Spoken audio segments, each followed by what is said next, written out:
I recommend to your listeners a book by Ed Shills called on Civility, and there's an essay in there on civility and liberalism, and in that essay he distinguishes between machine politics, ideological politics, and responsible politics. And his argument is that civility is necessary at the highest levels of government in order to be able to get responsible government. If you don't have civility at the highest levels, then your politics is going to devolve into either ideological politics or machine politics. Esto es La Inquietud con Garret Edwards, el lugar donde hay más preguntas que certezas.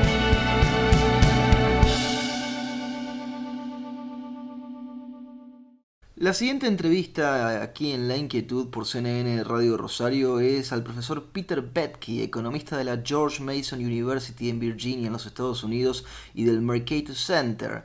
La realicé en noviembre de 2020 para el ciclo Liberty Talks de Fundación Libertad, donde charlé con él sobre la enseñanza de la economía, la visión austríaca de la Unión Europea, su vínculo con el euro, la relación entre el dólar norteamericano y el peso argentino, la pandemia de COVID-19 y las elecciones en los Estados Unidos en ese momento, que realmente estaban muy candentes. Documento histórico para disfrutar de un economista de talla y fuste como lo es Peter Boettke. We are here today with Professor Peter Boettke. He's University Professor of Economics and Philosophy at George Mason University. He's also Director of the Fiscal Gap Program for Advanced Study in Philosophy, Politics and Economics at the Mercatus Center at George Mason University. And it's such a big pleasure to have him here with us at this Fundación Libertad video. Professor Boettke, so pleased to have you here. It's such an honor and such a pleasure. Thank you for joining us today. Well, it's a great pleasure for me to be here and to have an opportunity to talk with you. We have a lot of questions, a lot of things to ask you. It's been quite a hectic year. It's been quite a hectic week as well, because it's been only, when we're recording this, a week from Super Tuesday in the States, which also poses a lot of questions about institutions, about elections, about how people choose things and how people regulate stuff as well. Maybe it'd be a good idea to start talking not about that, which we'll talk in a few minutes, but mainly about the ideas of liberty and economics and the teaching of economics, which is something that you have written extensively. I myself am not an economist, I'm a lawyer, but I've always been interested in how different subjects and different disciplines have different and varied approaches when it comes to teaching. What would you say is the main point of interest and the main idea when it comes to teaching economics, Professor Boettke? So I think the greatest strength of economics as a discipline is that it's a way of thinking, not necessarily an object of study. So it's a big mistake to think of economics as only studying market relationships. It actually is a way of thinking about the world in all of our relationships, recognizing that individuals face trade-offs in all of their walks of life. They have to know how to negotiate those trade-offs, and they need tools to help them reason through those trade-offs. And what we do as economists is we study the implications of the fact that we live in a world of scarcity. As a consequence of that, people must engage in these trade-offs.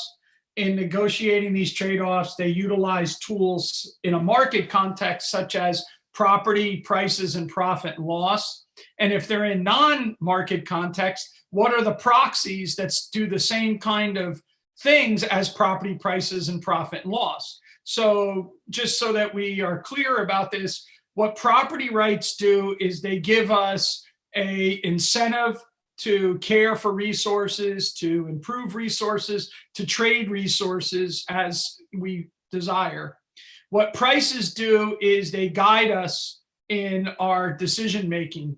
They help us. They're signposts. If the price is going up too high, we become more economizing with respect to the good or service that we're talking about. As prices fall, we end up by becoming more, we consume more of them or whatnot. And then profits and losses, what they do is the profits lure us and the losses discipline us. And so it's this entire issue of being incentivized, being guided, being lured, and being disciplined that you have to find in all these other walks of life when you don't have property prices and profit and loss, or in an economy which attenuates those rights. So in an economy like the United States or in Argentina, where the government starts to play a major role in either controlling prices or attenuating property rights, that's going to give its own set of incentives, guides, luring, and disciplining that we have to look at and study.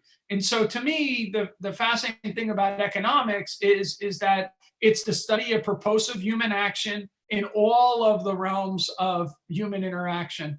And we study the social context within which people make their decisions. And so if I could just say one last thing about that, I know I'm a little long-winded here, but to me, economics, again, since it's not about an object of study, let's say the market, or so that I study commerce alone, but it's also the case that it's not a set of tools and techniques.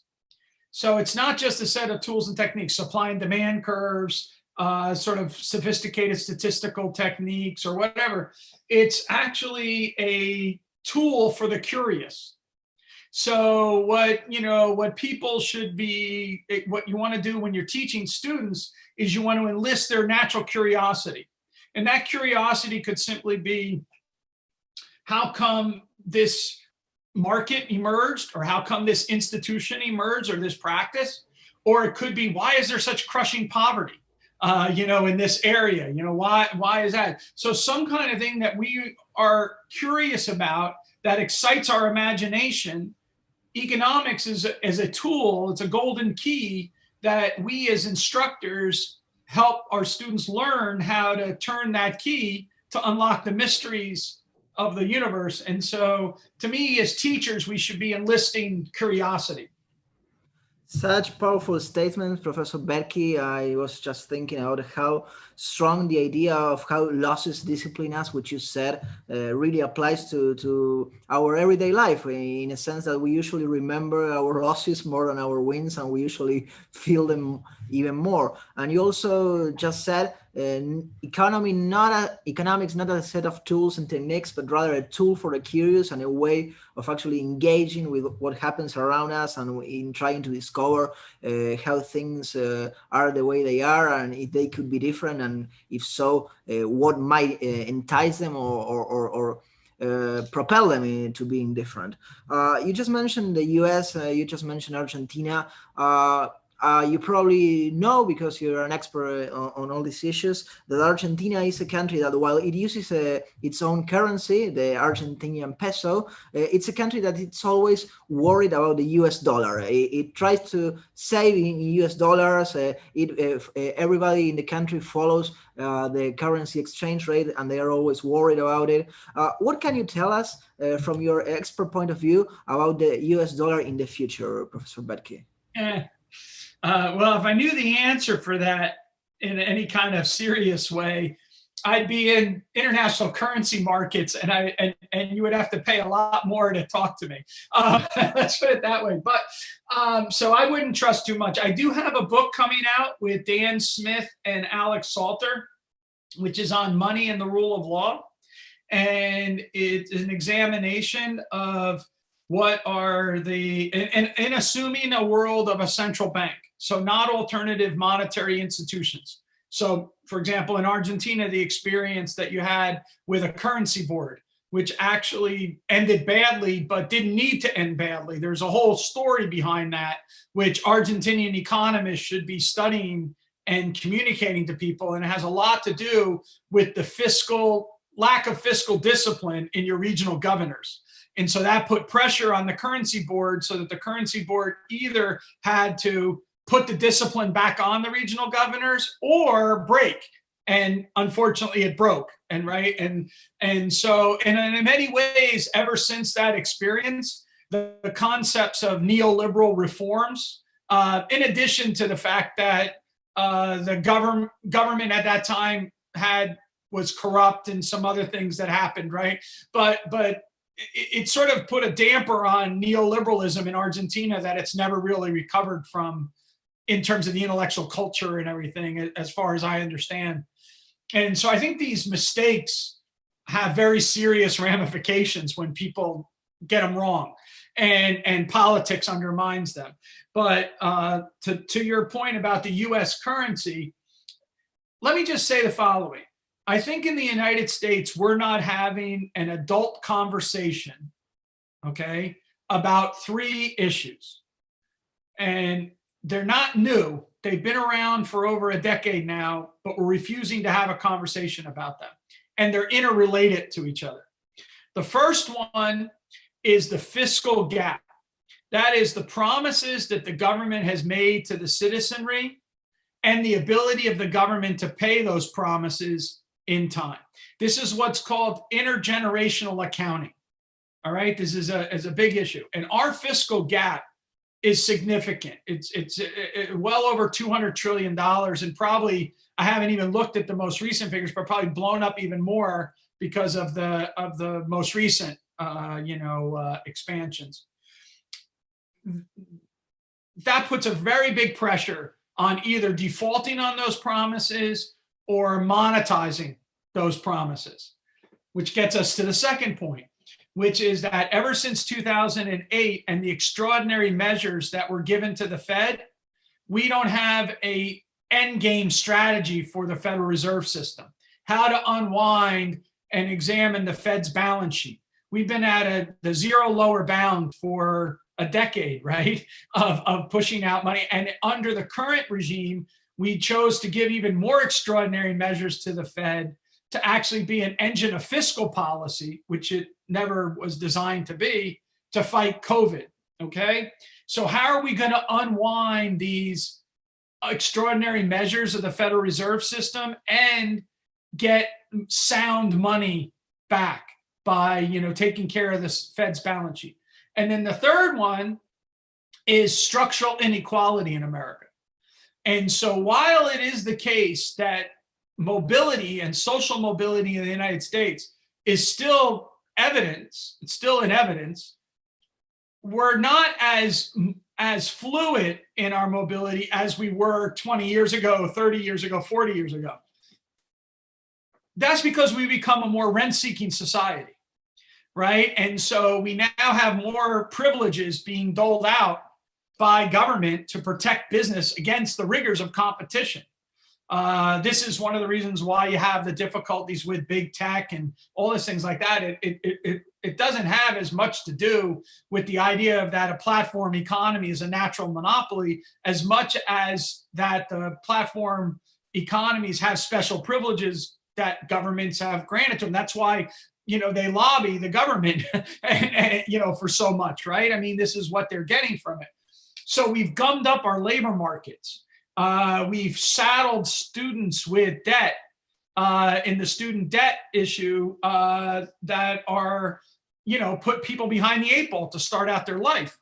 And so we have to have a serious conversation because the natural proclivities of government, whether or not you're in Argentina or in in Europe, in the EU, or in the United States or anywhere else, is, as Adam Smith pointed out, centuries ago, which is that governments, ancient as well as modern, have a natural proclivity to run deficits, accumulate public debt, and debase their currency to try to pay the debts back.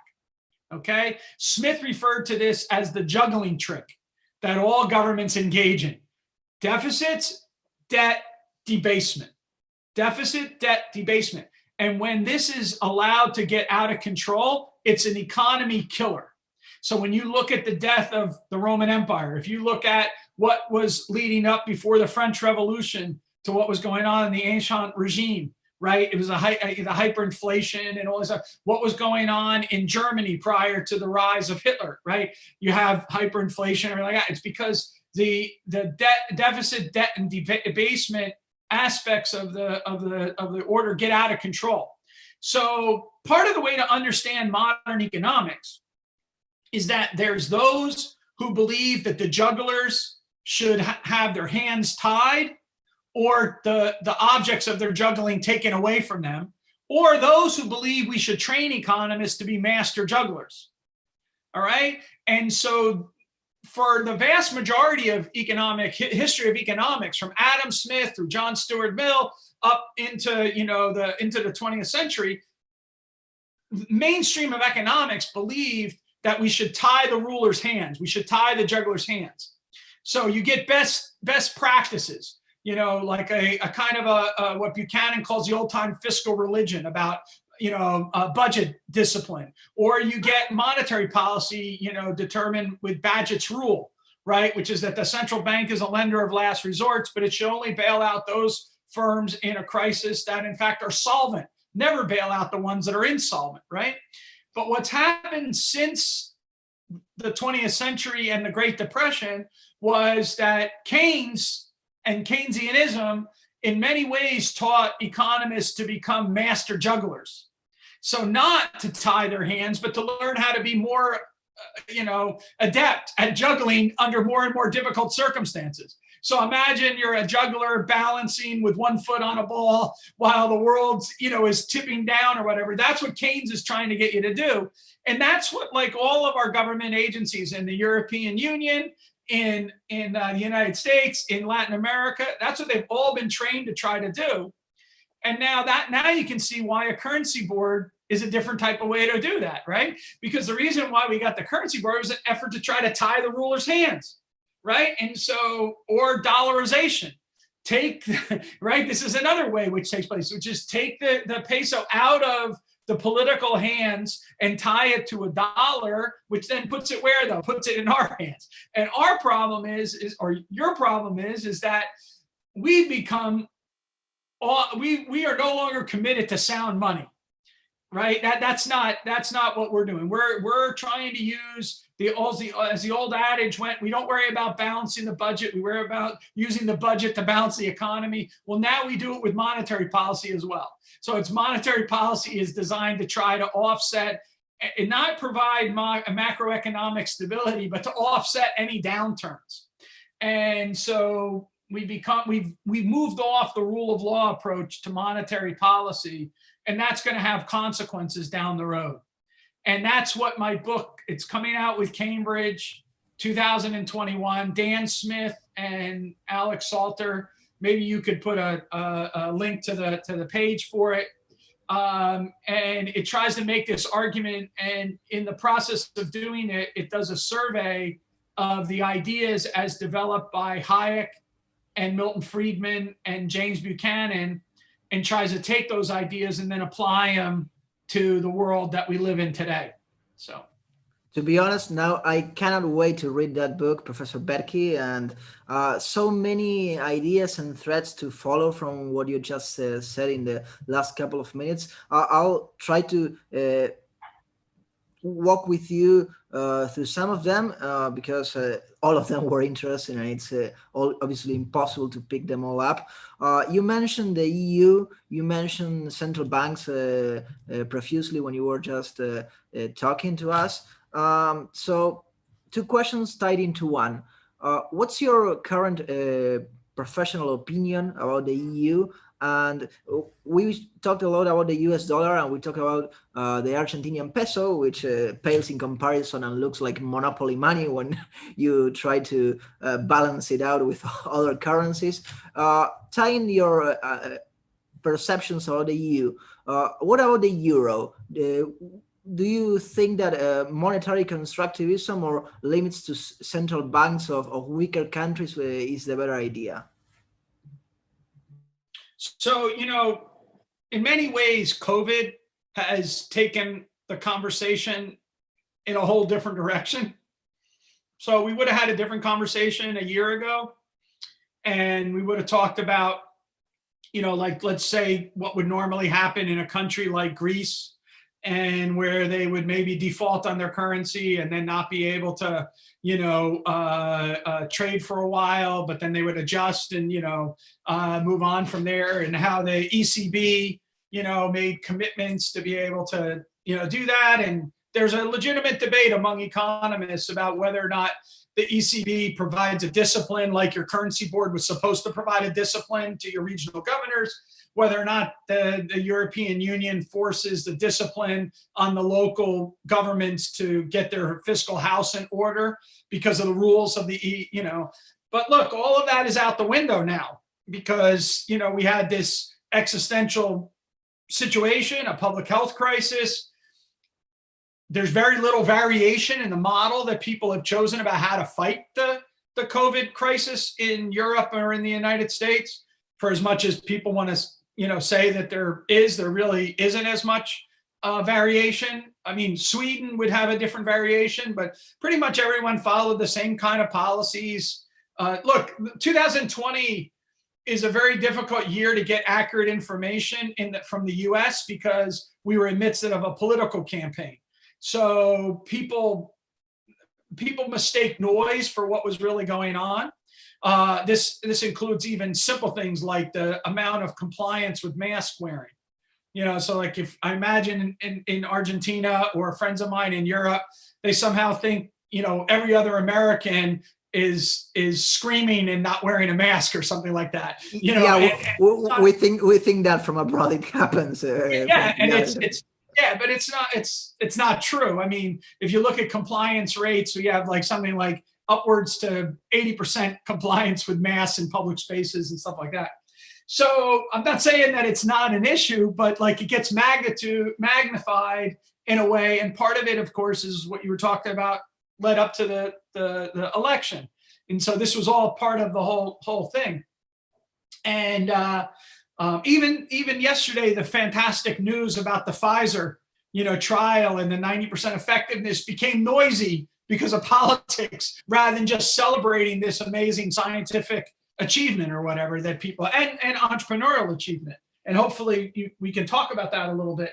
But to me, I think that, so there's so much pressure on the fiscal side to offset the demand by government to shut an economy down. So this is not your normal economic recession because it's not a recession that was grounded in a boom and a bust. The bad monetary policies prior to COVID may in fact exacerbated the problem, but that's not what happened in March, April, and whatnot in Europe and the United States. What happened in those situations was the economy was put into suspended animation. Government decreed that production, except for what they called essential production, had to grind to a halt. Now, when we sit there and we study and we look at things like Google data or whatever, we can find that people were already taking into account in their risk portfolio that they weren't going to go and do as much things and stuff. So the economy was going to take a hit, but it wouldn't have shut down completely, right? Just stop. And so the government's mandated this shutdown, and that just ground the economies to a halt in Europe and in the United States. You can't imagine, I think this is the wrong mentality. Understand something, I think it's the wrong mentality. But imagine if you think of the economy as an army base and you're the general and you tell everyone that they have to shelter in their barracks because there's a disease. You then, as a general, have a moral responsibility to make sure that everyone gets their food, gets the things like that. You do that. And in this kind of situation, that means that expenditure fell on the government to do. All right, to provide, because otherwise, now you're telling people they can't work. Well, how the hell are they going to pay for their rent, right? So, we did all these things like that. That put all these deep pressures on the fiscal over in Europe and here. And so how are you going to get out of that? It's more like, not like coming out of the financial crisis in 2008, 2009. It's more like recovering from a war torn environment like coming out of World War II. And how do you reorient your economy? We're seeing, by the way, that the economy seems to, if we get the promise of this vaccine, that the economy has so much pent up demand and excitement and everything that you're going to coordinate around very quickly. So this is going to be a game changer if you have a 90% effective vaccine. It would have been, I'm not wishing this, by the way, I wish we had 100%, but it would have been a very interesting thing to study, to see what would be the tipping point expectationally if a vaccine would have been harder to come by and we would have found more therapeutics. So we still have the disease out there, but we have better treatment protocols. So that means we get sick, but we don't get to the hospital, right? How would the economy have come back? Like, and what norms would have stayed? Do we shake hands again? Do we, kiss each other on the cheek twice, right? Or do you just bow and these kind of things? So I think if we get the vaccine, that's a totally different game changer, especially a 90% effectiveness of that. And hopefully, knock on wood, that's what it seems like we're going to get. But we're still going to now have this huge fiscal problem, right? We have this huge, because we took a 10% cut in the world economy, GDP, 10% cut. So we're operating on a 90% economy, going to try to catch that back up again. And at the same time, we have now these new fiscal obligations. Airlines, like what the hell, right? When are we going to cut the airlines off of this? When are you going to cut the universities off, right? Universities are on a lifeline right now. And when are you going to cut that budget cord off so that they can now operate on their own again? That's all going to be politics now.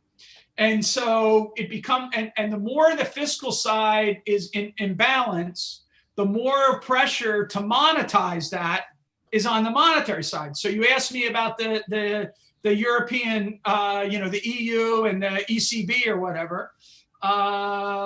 We're in a weird situation because, for example, in the United States, the dollar is still the international reserve currency. So we can kind of get away with things that other people can't get away with. And it's still the case that the interest rates are so low that borrowing seems to make sense, right? That's why we're doing it. And so, this is going to be a very interesting adjustment process. Again, I don't have a crystal ball, but it does seem to me that all of the standard economic warnings about deficits, debt, and debasement should be in front and center of everyone. But we always have to recognize that there's offsetting factors. So the forces of deficit, debt, and debasement are being played, but they're also being played in a world where you have technological innovation, right? And so the technology, so we might have inflation, but it doesn't look like the same kind of runaway inflation that you would have had in Argentina in the 1970s or whatever, because we now have so much improvements in our technological base that puts lower cost of production in. So rather than prices falling, they're still rising, but not rising as much as they would have had we just assumed other things constant. And this is where the art of economics, science of economics meets up with the art of political economy, and it makes it, I find it fascinating, but very frustrating to other people because they're like, can you economists predict anything? And it's like, yes, but no, at the same time. So I'm being a little long-winded, but my view is that there's a great book that people discount all the time by David Stockman. Yeah. Called The Great Deformation. I think it's a fantastic book. And it's, I think, a really good exercise for a young economist, whether or not they're into Austrian economics or trained as a Chicago monetarist or as a post-Keynesian, is to go through Stockman's book and try to pinpoint where they think the argument is wrong. All right, so go through and then identify where they think the argument is wrong. My hypothesis is that they would have a hard time identifying where they think the actual argument is wrong. But what Stockman might be missing is the offsetting variables. So he's giving us a worst case scenario. Imagine everything is frozen as it is right now, and then we just play out the forces as Stockman lays it out to be. We would have a depression, which was a worse depression than we've ever imagined, right? But what if all these offsetting technology, trading opportunities, new innovations in finances, all kinds of things like that are going on that offset the negative consequences of the standard drill of deficits, debt, and debasement and deformation. Because you got to remember is as we debase the currency, what we're doing is we're deforming our economy, right? And that deformation of the economy is what needs to be recalculated, which leads to the boom and the bust. So the deformation is the boom, the bust is the recalculation, right? That goes on. Yeah. And so, so I think that we're going to have economic disruptions, recalculations, and all of that. But we also have a global trading zone. So as long as we don't go to shut down technologies and shut down trading, tomorrow's going to be better than today. Okay. But if we shut down trading and we shut down technologies due to regulations or protectionist policies, then we have a real possibility of tomorrow being worse than today, right? And so the interaction effect is going to be quite fascinating, I think, to look at. So many interesting points, Professor Boettke. We've just been circling around a couple of current affair events that have been taking place in the last few days, in the last few weeks. You just mentioned the vaccines. I'm going to share a tidbit with our audience because in Argentina right now, for the past since last week from this recording, the government has said, and they have been on record, Argentinian government, that they will be acquiring the Russian vaccine, Sputnik 5, yes. They will not only be doing so, but they will also be getting a lesser amount of doses from the Pfizer one, from the Oxford AstraZeneca one. But you just mentioned about the Pfizer one, and we are going to mention it again because it's the only one that has already released some of its phase 3 results, which is a story of entrepreneurship and how the private sector can work to try to find solutions. Mostly people in Argentina have been quite vocal that they don't want to receive the Russian vaccine, that they do not want to be inoculated with it, but that they might be willing to do so with a much bigger percentage when it comes to the Oxford one or the Pfizer one. What can you tell us about your vision on this vaccine run? Grace. Well, look, science in real time is always a very complicated thing. So just in general, without even including all the politics involved, it's just science is a dynamic, fluid idea. And if we knew what the results would be, we wouldn't call it research, right? So, we're taking a voyage into the unknown and we're trying to do that. There's all kinds of fascinating issues with the Pfizer thing because they didn't accept the money from the Operation Warp Speed, but yet they signed a almost $2 billion,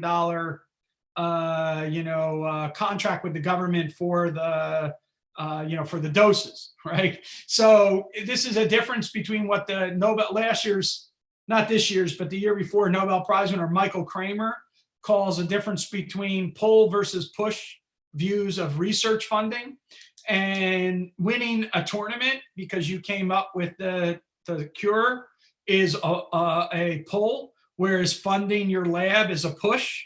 And Kramer argues that the incentives are stronger when we have pull rather than push, because when you have push, you're funding the process, not the outcome.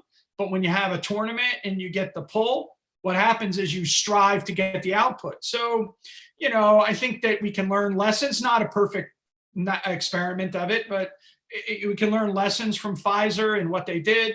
By the way, I also should point out that Lilly has new, therapeutics, which are very promising as well. And I wrote an article back in the spring. So, my point about science in real time, between March And June, I wrote quite a bit about COVID and everything going on there, and what was positioned. And since that time, I haven't written much. And it's not that any of my earlier comments, I was very careful. I always, not careful in a strategic way, careful in a thoughtful way about the science and what was being learned and everything like that.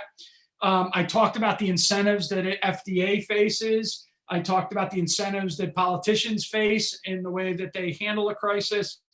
And I have an essay in there where I say we don't need a cure to reboot the economy, but what we do need is we need mitigation strategies. That is better therapeutics, better practices so that individuals individualized suit that protects you from the virus or kind of thing, like entrepreneurial ventures. And this is all in the process of becoming, which is thwarted if we don't allow you to engage in commercial activity, because then you don't have the incentive and everything. So it's kind of, it's amazing the politics that are involved in this and the international politics. This goes back to your Russia thing or China or any of these other ones. Where do we get these, knowledge from in the scientific community? So in the United States, we're pretty much focused on what's being developed here internally. I think there's going to be 3 or 4 within the next month, which will all be coming online. Difficult it is to have, people are going to say, no, I don't want to have the vaccine. And so how are you going to have compliance to a vaccine at the same time as you respect people's liberty and autonomy? Okay. And so this brings us back to, an age-old question from John Stuart Mill about the harm principle, and all these. So to me, there's so many fascinating questions of a legal, of a moral, of a political nature for us to study. Again, I'm an academic, so I study these things. You want answers to these things. I'm studying them. But to me, I keep on returning to like first principles. And I'm like, okay, so if we applied Mill's harm principle, chapter 5 of On Liberty, and, his first line is that the individual has no responsibility to any other individual, provided that their actions don't at all infringe on anyone else. But then his next line is, and he uses the phrase, actions prejudicial to others. So if my action is prejudicial to others, then all of a sudden I have a responsibility to actually maybe be disciplined or whatever. Well, this is a classic example of that, right? And so it is.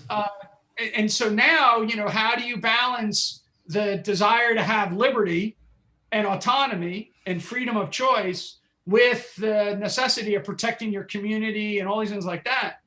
And so I think we're going to have serious, again, honest adult conversations about these issues rather than emotional outbursts, that you're evil, you're not. And so I think that hopefully, I can't wait for the vaccine, and I can't wait to get back to in-person activities, because I miss my in-person teaching. I miss traveling. I miss interacting with people. Zoom has been a great substitute at the moment, but I want it to be it's not the same. Yeah.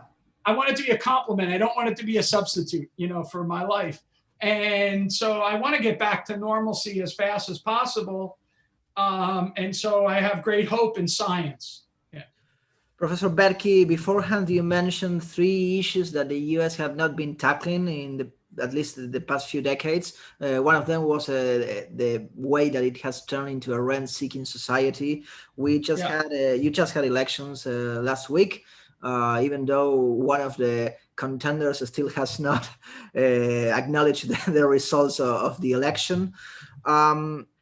There's this notion in Argentina, and I think it has been taking place all along Latin America, and this is an adjective that it's actually not a positive one, that we feel from down south that United States politics, American politics, have Latin Americanized in a way, at least in the last couple of years. Would you agree with that idea, and why, Professor Boettke? So first, Let me say the following thing. I do not believe that there's any kind of, massive voter fraud. I do think that the normal shenanigans that go on in politics, and in particular machine politics, goes on for both sides. And it just is never of a magnitude that it's actually the determining factor in this regard. But we have a system set up that allows you to explore these various different avenues. And Trump is not the first person to ever do this. He's the most loud about it, and it's the most central position because it's the president. It's not the local it's not the governor of your state, not the mayor, not the senator or whatever that's running. But we have institutions that are robust, it seems, against silliness. And so as the process works out, and if it goes the way all of us expect, the judges are going to throw the cases out. The state election boards are going to dismiss the charges, and you're going to have a situation where Trump doesn't have any avenues except to concede and move on. He's going to try to do something so that he has a future, and that his movement, whatever the hell you call it, has a future. He's not going to get a show on ABC. He's going to probably have be like Glenn Beck or, one of these other ones that have an alternative TV show or something. And, he probably is going to prepare to try to run again in 4 years, right? I mean, that's Trump, that's what he's going to try to do. The Republicans are courting him at the moment to stay engaged because they want his energy to help them in Georgia. But at some point, it just gets silly for them to keep on hooking their cart to this horse, because he is not someone who can ever govern in the middle. He can only govern in the extremes. I should say the following thing so that listeners, especially libertarian listeners, understand a point, is that the establishment, progressive establishment, has been the administrative state and the deep state have been in operation in the United States for over a century. To get the kind of world that those of us who are libertarian would like to see, that has to be dismantled. Okay, so part of the appeal to some libertarians of Trump was that he seemed to be willing to challenge that apparatus. But Trump himself is not really a challenger. He's actually one of them. All right. He became a wealthy man because he's a master rent seeker, not because he's a master businessman. He's a master rent seeker. And I'm not talking about his taxes. There's a big confusion over the taxes because of politics. He prepaid millions of dollars in taxes. The difference is what he owed at the end of the year, which is like all of us do have any kind of 1099 income. But it's amazing that his accountants were able to whittle down to that. But he paid millions of dollars in taxes. Don't anyone think he just paid $750.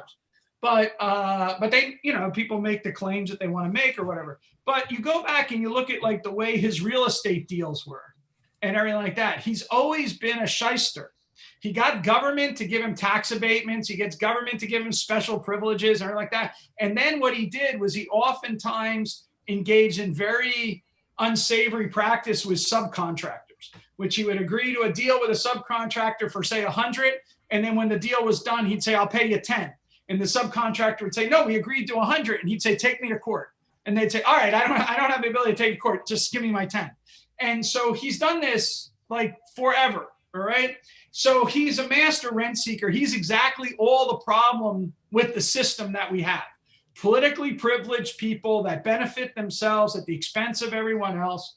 And so he understood the system. He could criticize the system, but he wasn't going to actually ever be the person that tore the system apart and did it in a constructive way. So the fact that he gets associated with that has put the critical movement to challenge the administrative and deep state back about a generation, because now it's all identified with a right-wing populist who was, problematic in the way that he dealt with injustice and immorality and corruption and stuff. So, all right, just put that on the table. Quite interesting. Let me add, because that's actually a discussion and a debate that's been taking place abroad, because we have also seen quite a big amount of libertarians or so-called libertarians that have been vouching for Donald Trump while he was still before the election and after his loss. Yeah, I mean, and I can understand why that people are nervous about the new regime, because sometimes they talk as if every dollar that's been earned since 1980 is an unearned dollar, and therefore it can be confiscated. They advocate for the Green New Deal, and there's sort of a bunch of different policy things, and I disagree with them on public policy. Right? Seriously. But I do agree. Remember what I said. One of the issues is that we have a problem of structural inequality in America. And one of those issues is actually embedded in our criminal justice system that disproportionately harms segments of our population and leaves others to have second, third, fourth, fifth chances. Okay. So we've over-criminalized a lot of activity, and it disproportionately falls on minority populations, the burden of that. And we need to rethink that. And we do have a problem of, police violence in America, and we have a militarization of police. That this is a reality. It's not a made up issue, right? And a large part of it again is maybe bad policies related to the drug war and all kinds of other things which have created issues. But Trump. One last thing just on Trump is that, there's a false view that prior to COVID, Trump had this economy clicking at unbelievable levels of growth, right? Again, we weren't at high levels of growth. We were doing okay, and a certain segment of the economy was doing well. And you did have historically low unemployment rates for certain segments of the population. But we also had the highest level of joblessness. So this gets forgotten. You can watch listen to a great episode of Econ Talk with Ed Glazer on the issue of joblessness with Russ Roberts. And you should tell all your listeners to listen to this, because these are people that are no longer looking for a job because they don't have any faith that there is a job for them to have. We were at historic levels in our society at that point. Yeah, people who have just given up. And what's going on with that, right? What's going on with that? If you read the book by Deaton and Cates, Deaths of Despair, we have this rise of alcoholism, drug abuse, and suicides that we haven't seen in generations in the US. What was going on? That's all pre-COVID, right? The book was published in March of 2020 based on data collected, for 20 years prior to that. So what has happened in our society is tumultuous and extremely, important for us to get a handle of these issues. And I think that goes back to this issue of the structural inequality. People don't feel that they can be a stakeholder in the American economy like they once thought they could be. And where did that come from? So I think it's misidentified when you say, oh, that came from globalization, or that came from increasing markets, or neoliberalism, or whatever you call it, right? I think what it came from is more state involvement in our labor markets. And this goes back to your question now. So this is where our labor markets became more like Europe than they became like the United States. They became more regulated, more difficult to let go of employees, therefore less probable that you're going to hire employees, right? And with that comes our politics. So what has happened in our politics? Well, one of the things that's happened in our politics is that people want to say that it's about moneyed interest, that there's more and more money coming in and corrupting politics. But if anything we learned in this last election is that money doesn't guarantee wins, right? You know, the Democrats threw hundreds of millions of dollars to try to get Lindsey Graham out, and he didn't win, you know? And other people, Bloomberg spent a ton of money in various different places to try to win. And so money doesn't dictate the outcomes like people want to make in the simple formula. But what has happened is we've had an increasing amount of polarization. And so rather than people governing through compromise, right, they treat everyone else as evil, and I recommend to your listeners a book by Ed Shills called On Civility. And there's an essay in there on civility and liberalism. And in that essay, he distinguishes between machine politics, ideological politics, and responsible politics. And his argument is that civility is necessary at the highest levels of government in order to be able to get responsible government. If you don't have civility at the highest levels, then your politics is going to devolve into either ideological politics or machine politics. And to be honest with you, if you read them closely, what you see in the reality of the world is that ideological politics become operationalized through machine politics. All right. So it all becomes machine politics versus responsible politics. I want us to think again about what it means to have a civil society where we treat one another as one another's dignified equals, that we learn that we rule not through truth claims in politics, but instead through discourse and compromise. In politics, we leave truth to science, but politics is about compromise. And it's because none of us have a red phone to God, right? None of us can go and say, God, what's the right policy, and put it down. And once we recognize that none of us have that right phone to God, we then recognize that we're just dealing with one another, and we engage in turn taking, you know, so you rule for this night, you rule, and then we go back and forth.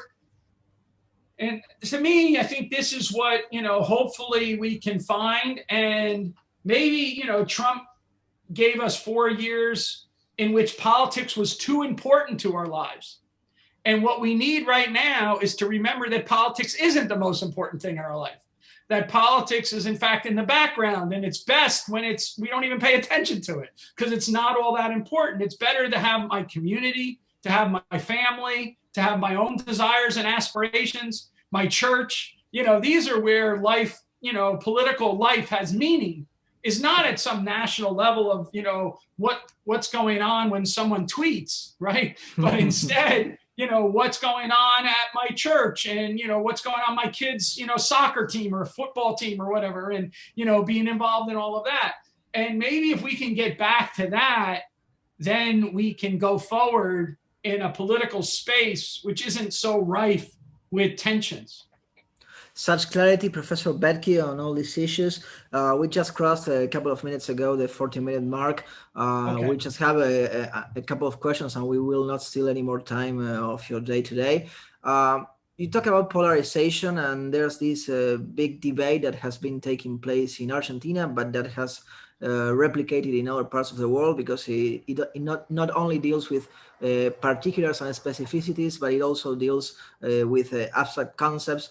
And it started in our country, in Argentina, because the president, Alberto Fernandez, went on record saying in one of his speeches that he was against merit, that he didn't believe that merit was a good thing to push forward society. And in that sense, what is your idea on merit, meritocracy? I mean, our president did not mention this author, but we believe that he might have read something of Michael Sandel at some point. What is your idea, or your expert idea on this merit discussion? So I think the way we measure merit is a function of a variety of the institutions that we find ourselves in.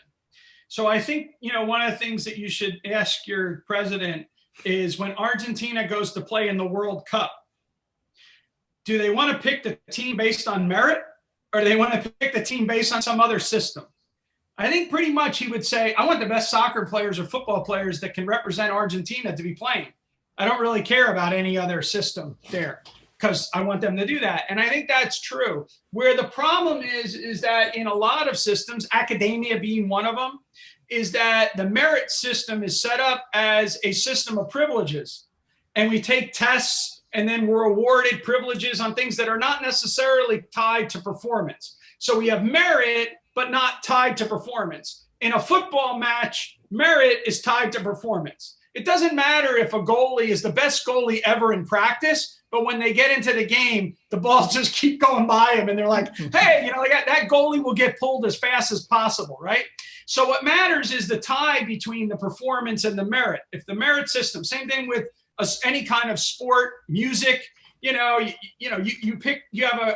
your state opera, but you want your lead soprano to have a beautiful voice. You don't want the lead soprano to be up there like that, right? That would not be like, and I think it's so.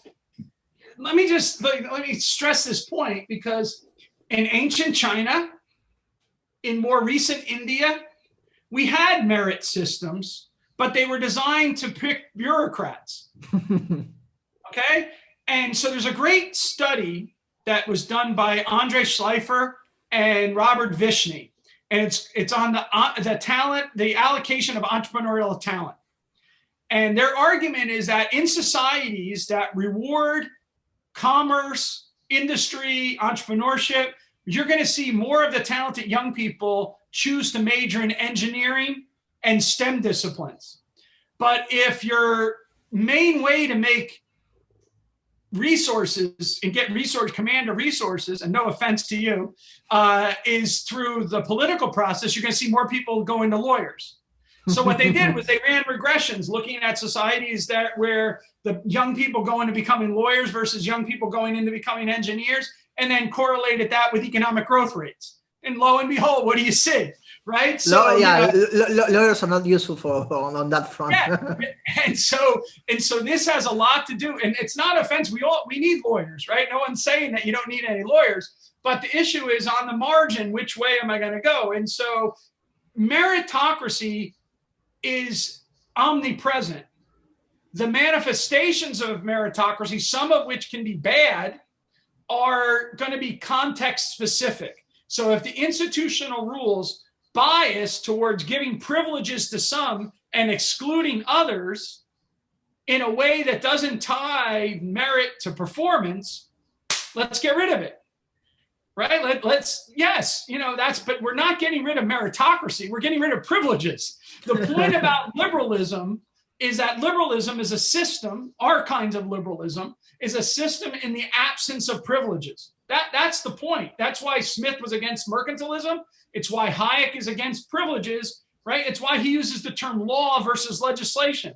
If you look at the way he discusses it, he makes a big thing out of the etymology of the terms. Law is different than legislation, because legis comes from the term privileges. So legislation is a privilege that people give. Law is the stare decisis, the evolution of the common law, right? So we want to get a system in the absence of privilege. We'd like to have a political system that exhibits neither discrimination nor domination. So non-discriminatory politics, non-domination or politics, that creates an institutional framework. And if you allow that institutional framework and allow people to give it a go, then what you're going to see is that ordinary people can do extraordinary things if given the freedom to pursue it. Whereas in the alternative system, what they're basically saying is extraordinary people can do extraordinary things if we give them the power to do it. And it's that liberty versus power paradigm that has been battling back and forth for a millennium that continues to be the struggle that we face today. And we need to actually be very articulate and defend that. And so, this whole battle over meritocracy is huge at the moment, because it's not that we should be, blind to the privileges that exist, but we shouldn't assume that every system that requires on merit is a bad system. Professor Boettke, it has been an absolute delight to be chatting with you today. One last question, which might have a short answer or a long answer, you'll decide. Is there something that you would have been like to have been asked, but I didn't? No, but I'd like to be back on your show in two folds. Once when the book on money and the rule of law is out, and I have another book called The Struggle for a Better World. And I think that your audience there would be into the struggle for a better world, because that's an argument about how we need a full-throated defense of liberalism in the world today, in the context today. So thank you very much for having me on. I was thrilled to be here, and I applaud all of you in Rosario for your commitment to liberalism and to Austrian economics. And I've yet to make the trip down there for the Austrian seminar. And I hope someday, with COVID be gone, that I'll be able to make that trip and enjoy, some good Argentinian steaks. It was our greatest pleasure, Professor Boettke. We'll love to have you here at Fundación Libertad in Argentina as soon as possible, and to have you again on our show. I mean, even a copy of Living Economics, one of your latest books, made it to Argentina, Rosario. I have it there. Tell your listeners that this is my new book that's just out. It's called The Four Pillars of Economic. Yeah, and you can get it at AIER. Awesome. So, I actually visited AIER back in January. I had a great time with them. So good mention and a good nod to our friends there. So we just spoke with Professor Peter Boettke, University Professor of Economics and Philosophy at George Mason University and Director of the Fiscal Gap Program for Advanced Study in Philosophy, Politics, and Economics at the Mercatus Center at George Mason University. And we'll see you next time at our show here at Fundación Libertad. ¿Qué inquieta a Peter Boettke? Por lo que vemos muchísimas cosas a las cuales le dedica su tiempo, sus horas, para escribirlas, para enseñarlas, para compartirlas. Esto fue La Inquietud con Garret Edwards. Síguenos en redes sociales y en www.edwards.com.ar.